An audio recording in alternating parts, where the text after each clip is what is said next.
ஆண்டவரின் அருள்வாக்கு நம்முடைய வாழ்வின் செல்வா.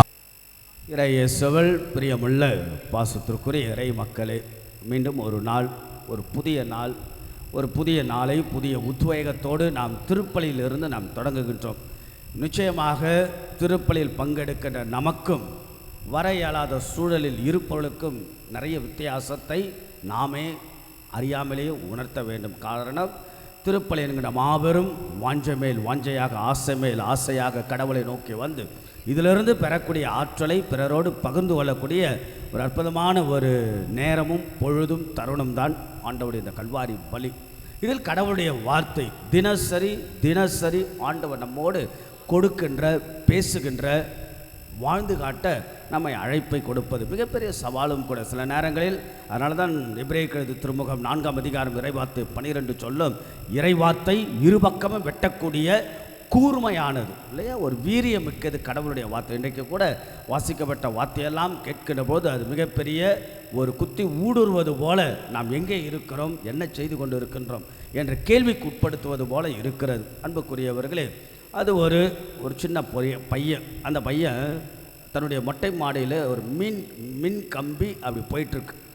அங்கே 2 சிட்டுக்குருவிகள் அந்த மின் கம்பியில் உட்கார்ந்துட்டுருக்கு. பையன் பார்க்குறான், சரி அந்த சிட்டுக்குருவி போய் பிடிக்கலான்னு சொல்லிட்டு தன்னுடைய வீட்டில் இருந்த கீழ்த்தளத்திலிருந்து மேலே டெரஸுக்கு மேலே சென்று அப்படி எட்டி அந்த சிட்டுக்குருவியை அப்படி பிடிக்கலான்னும் போது அந்த சிட்டுக்குருவி பறந்து போயிடுது. இவன் கை மின் கம்பியில் பட்டவுடன் அந்த மின் கம்பியில் பட்டன் தூக்கி எறியப்படுகிறான். அலறி அடித்து கொண்டு கீழே விழுகிறான். என்னடா சத்தம் அப்படின்னு சொல்லிட்டு அவங்க அம்மா மேலே வந்து பார்க்குறாங்க. சற்று முதலுதவியெல்லாம் செய்துவிட்டு என்னதான் நடந்தது என்று சொல்லுகின்ற போது பையன் விலாவரியாக விவரிக்கின்றான். ஆக நான் சிட்டுக்குருவியை பிடிக்க வந்தேன், அது மின்கம்பியில் இருந்தது, நான் கைப்பட்டதால் தூக்கி எறியப்பட்டேன், அது பறந்து போ. அப்போ அந்த பையன் கேள்வி கேட்குறான், ஏன் மின்கம்பியில் அந்த சிட்டுக்குருவி இருக்கின்ற போது கரண்ட்டு தாக்கலாம், நான் கை வைத்தா தாக்குறது, என்னம்மா காரணம்? அப்போ அவங்க அம்மா சொல்கிறாங்க, அந்த சிட்டுக்குருவினுடைய கால்கள் பூமியில் தொடவில்லை, ஆனால் உன்னுடைய கை மின்கம்பியில் பட்டது, உன் கால் உன் பூமியில் தொட்டது, ஆகவே நீ தூக்கி எறியப்பட்டாய். இது ஒரு அழகான ஒரு செய்தியை நமக்கு இந்த நாளுடைய முதல் வாசகத்தோடு தொடர்புடையது. அதாவது அன்புக்குரியவர்களே, பூ உலகில் நாம் வாழ்ந்தாலும் பூ உலகை சாராதவர்களாக இருக்க வேண்டும். அதாவது இன்றைய நாளுடைய முதல் வாசகம், நீங்கள் உலகை சார்ந்தவர்களாக இல்லாமல் மேல் உலகை சார்ந்தவர்களாக வாழுங்கள். இந்த நாள் புனித பவுலடியார் கொலேசியருக்கு எழுதிய புத்தகத்தில் சொல்லுங்க, பழைய மனித இயல்பை கலைந்து விட்டு புதிய மனித இயல்பை அணிந்து கொள்ளுங்கள். அப்படின்னா நம்முடைய வாழ்க்கை என்பது மேல் உலகை சார்ந்தது தான். மேலே நோக்கி தான் நாம் செல்ல வேண்டும். வினை நோக்கிய மனிதர்களாக நாம் கீழே இருக்கக்கூடிய பூ உலகில் நிறைய இருக்கலாம். அதில் நாம் இருந்தாலும், உதாரணத்துக்கு புரியுது, அகஸ்தினார் ரொம்ப அழகாக சொல்வார், அந்த விளக்கை வைத்து சொல்வார், அந்த விளக்கிலிருந்து வர திரி அழுக்காக இருந்தாலும் வெளியில் வரக்கூடியது நெருப்பு அழுக்காவதில்லை, அழுக்குகள் மத்தியில் இருந்தாலும் அது அழுக்காவதில்லை என்கிறார். அதுபோல் நிறைய அழுக்குகள் இந்த உலகத்தில் இருந்தாலும் நாம் அழுக்காக பார்த்து கொள்வது தான் மிகப்பெரிய புத்திசாலி விண்ணை நோக்கிய பயணமாக நம்முடைய வாழ்வெல்லாம் அமைய.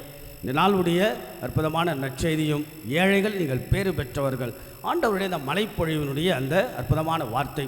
மத்திய நற்செய்தியில் ஒரு வேர்ஷன், பிறகு லூக்கா நற்செய்தியில் ஒரு வேர்ஷன். அண்மையில் 7ஆம் தேதி ஞாயிற்றுக்கிழமை நாம் 2 பேருக்கு புனித பட்டம் பாப்பரசர் கொடுத்தார். அதில் ஒருவர் PR ஜார்ஜோ ஃப்ரசாத்தி என்பவர். அவரை the saint of the sermon on the mount என்று திருத்தந்தை 2ஆம் அருள்சென்னப்பர் அழைக்கிறார்.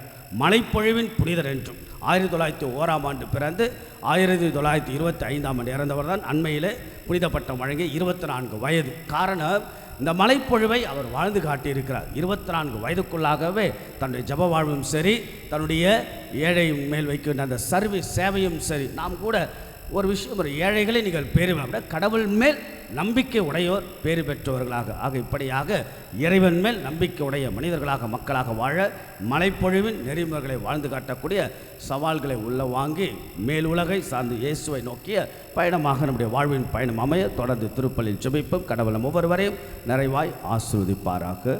ஆமென்.